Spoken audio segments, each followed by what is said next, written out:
Good morning, all of you. Today we are going to study the tissues in your 9th CBSE.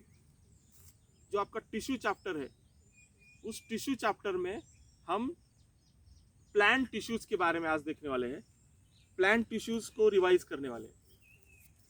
तो last time हमने cell के बारे में देखा था.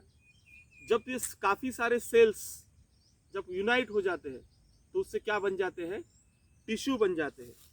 तो प्लांट में कौन से प्रकार के टिश्यू रहते हैं? You are getting the plants. ये प्लांट जो बनते हैं किससे बनते हैं? सेल से.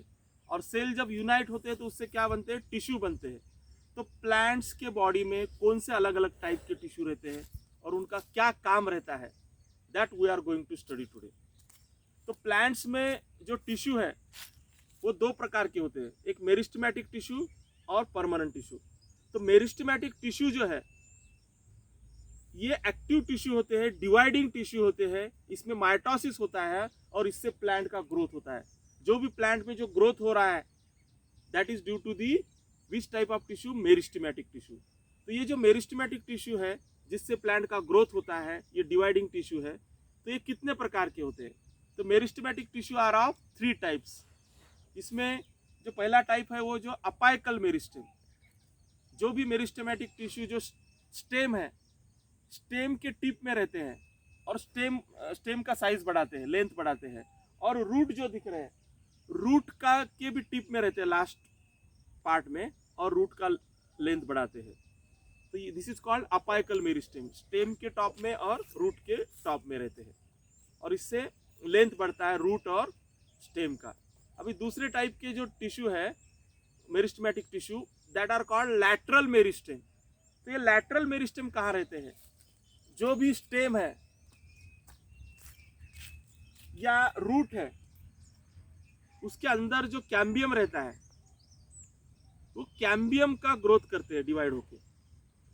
तो उनका नाम है lateral meristematic tissue that are present inside the centre part of the root and shoot.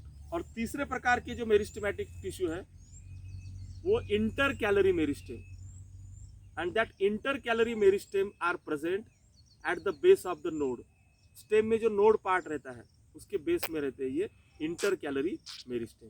तो this is about the meristematic tissue. आपको समझ में आया है कि प्लांट में जो भी ग्रोथ होता है, प्लांट में जो सेल बढ़ते हैं, 1 से 2 सेल, 2 से 4 सेल डिवीजन होता है, माइटोसिस होता है, तो ये कौन से टिश्यू से होता है? मेरिस्टेमेटिक टिश्यू से. ये मेरिस्टेमेटिक टिश्यू, लेकिन हमेशा मेरिस्टेमेटिक टिश्यू सभी रहते हैं क्या? नहीं. कुछ मेरिस्टेमेटिक टिश्यू अपना शेप, स्ट्रक्चर, फंक्शन चेंज कर लेते हैं.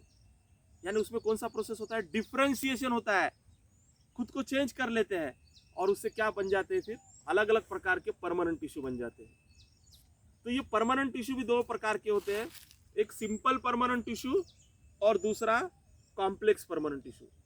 सिंपल परमानेंट टिश्यू जो है उसमें 3 प्रकार के टिश्यू रहते हैं, जैसे पैरेनकाइमा, कोलेनकाइमा, स्क्लेरेनकाइमा. और कॉम्प्लेक्स परमानेंट टिश्यू में जाइलम एंड फ्लोएम. तो कैसे डिफरेंशिएट करेंगे सिंपल परमानेंट टिश्यू और complex permanent tissue? Simple permanent tissue में एक ही प्रकार के सेल होते हैं. तो कॉम्प्लेक्स परमानेंट टिश्यू में एक से ज्यादा अलग प्रकार के सेल होते हैं. तो सिंपल परमानेंट टिश्यू में हम देखेंगे पहले पैरेनकाइमा. तो पैरेनकाइमा जो है एपिडर्मिस के नीचे रहता है और इसमें पैरेनकाइमा भी 2 प्रकार के टाइप है. उसमें जो पैरेनकाइमा फूड स्टोर करता है, फोटोसिंथेसिस करता है, उसको क्या कहेंगे हम? क्लोरेनकाइमा. और जो पैरेनकाइमा एक्वेटिक प्लांट्स में रहता है, जो पानी में जो प्लांट्स रहते हैं ना, और उसमें जो फ्लोएटिंग एबिलिटी रहती है एक्वेटिक प्लांट्स की, तो कौन से टिश्यू से रहती है? पैरेनकाइमा का ही एक टाइप, उसको कहते हैं एरेनकाइमा. बायोन्सी कहते हैं उसको. That ability in the aquatic plants is due to which type of parenchyma? Aerenchyma. This is about the parenchyma. Now the next collenchyma. जो भी ट्विग है या स्टेम है उसमें जो इलास्टिसिटी है, ये हवा आने से या मेरे हाथ से ये ऐसा इसका मूवमेंट हो रहा है लेकिन ये टूट नहीं रहा है. तो किसकी वजह से टूट नहीं रहा है? इसमें कौन सा टिश्यू है? कोलेनकाइमा है. ये इलास्टिसिटी प्रोवाइड कर सकते हैं. इसमें प्लांट में क्या रहता है? इलास्टिसिटी रहता है. तो इसलिए कोई भी जो एक्सटर्नल फैक्टर्स है उससे ये प्लांट्स अचानक टूटते नहीं है, करेक्ट। तो दिस इज कॉल्ड कोलेनकाइमा। और लास्ट के जो टिश्यू है उसको कहते हैं स्क्लेरेनकाइमा। ये डेड टिश्यूज है, प्लांट्स के अंदर के जो डेड टिश्यूज रहते हैं उनको कहते हैं स्क्लेरेनकाइमा। तो ये कहाँ कहाँ हो सकते हैं? ये लीफ के अंदर जो वेन दिख रहे हैं, कोकोनट हमने देखा उसका जो हस्क रहता है, या हम ड्राई फ्रूट खाते हैं उसके जो आउटर कवरिंग रहता है ना हार्ड, ये सब किसके बने हैं? स्क्लेरेनकाइमा से। So this is about the simple permanent tissue. कौन से? Parenchyma, collenchyma, sclerenchyma. Now the complex permanent tissue, why they are called complex permanent tissue? These tissues are the group of tissues but more than one type of cell. उसमें जो cell रहते हैं अलग अलग cell रहते हैं, एक ही प्रकार के सेल रहते हैं, अलग अलग सेल रहते हैं, इसलिए इसको कॉम्प्लेक्स परमानेंट टिश्यू कहते हैं। और इसमें जो पहला टाइप है वो है जाइलम। प्लांट के रूट के अंदर से जो एब्जॉर्ब हो जाता है क्या? वाटर। तो ये वाटर एब्जॉर्ब हुए वाला पूरे प्लांट के अंदर पहुंच जाता है, पूरे प्लांट बॉडी में। तो किसकी वजह से पहुंचता है? ये जाइलम की वजह से। तो जाइलम में जो अलग अलग प्रकार के सेल होते हैं, कौन से सेल होते हैं जाइलम में? अलग अलग प्रकार के cell, tracheids, vessels, xylem parenchyma, these are the different type of cells present in the xylem tissue। तो उसके अंदर भी जो एक्चुअल वाटर ट्रांसपोर्ट करते हैं वो कौन से हैं? That we have to see that tracheids and vessels actual water transport करते हैं। फूड कौन स्टोर करते हैं? Xylem parenchyma. सपोर्ट कौन देते हैं? Xylem fibre. तो this is about the xylem tissues. After that the phloem tissues. Phloem tissues का क्या काम है? आपको मालूम है लीफ के अंदर क्या बनता है? ये जो ग्रीन कलर के लीफ दिख रही है इसके अंदर क्या बनता है? फूड बनता है। लेकिन इसके अंदर जो फूड बन रहा है ये इसी में रहता है कि पूरे प्लांट में ट्रांसफर हो जाता है, पूरे प्लांट में ट्रांसफर हो जाता है। तो किसकी वजह से ट्रांसफर हो जाता है? ये फ्लोएम की वजह से ट्रांसफर हो जाता है। तो ये फ्लोएम भी अनेक अनेक प्रकार के सेल रहते हैं। इसमें 5 प्रकार के सेल है, जैसे कंपेनियन सेल, सीव ट्यूब्स,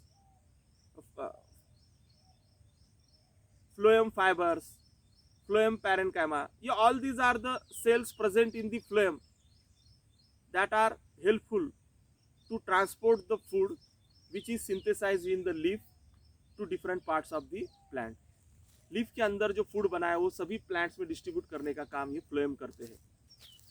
तो ये फ्लोएम पूरे प्लांट बॉडी में रहते हैं और लीफ से फूड का ट्रांसपोर्ट करते हैं। अभी एक पार्ट थोड़ा सा रह गया है, एपिडर्मिस। ये प्लांट का जो लीफ है इसके बाहर जो कवरिंग है इसको क्या कहेंगे हम? एपिडर्मिस। और ये एपिडर्मिस जो रहता है इसका मेन फंक्शन क्या है? इसमें क्या कौन से सेल रहते हैं जो O2 CO2 का एक्सचेंज करते हैं? Guard cells. और 2 गार्ड सेल्स से क्या बनता है? स्टोमेटा। तो ये जो एपिडर्मिस में जो स्टोमेटा है वो O2 CO2 का ट्रांसपोर्ट करता है, और जो ज़्यादा पानी है वो ट्रांसपिरेशन प्रोसेस से प्लांट से बाहर जाता है। वो भी किससे जाता है? स्टोमेटा से। स्टोमेटा किससे बनता है? गार्ड सेल से। तो ये जो लीफ है इसका जो एपिडर्मिस है जो डेजर्ट प्लांट में कैसा रहता है? जाड़ा रहता है, थिक रहता है, क्योंकि ज़्यादा वाटर लॉस न हो डेजर्ट एरिया में। और वो एक केमिकल भी सीक्रेट करता है, उसका नाम है cutin. All of you got regarding the revision of the plant tissues? Thank you.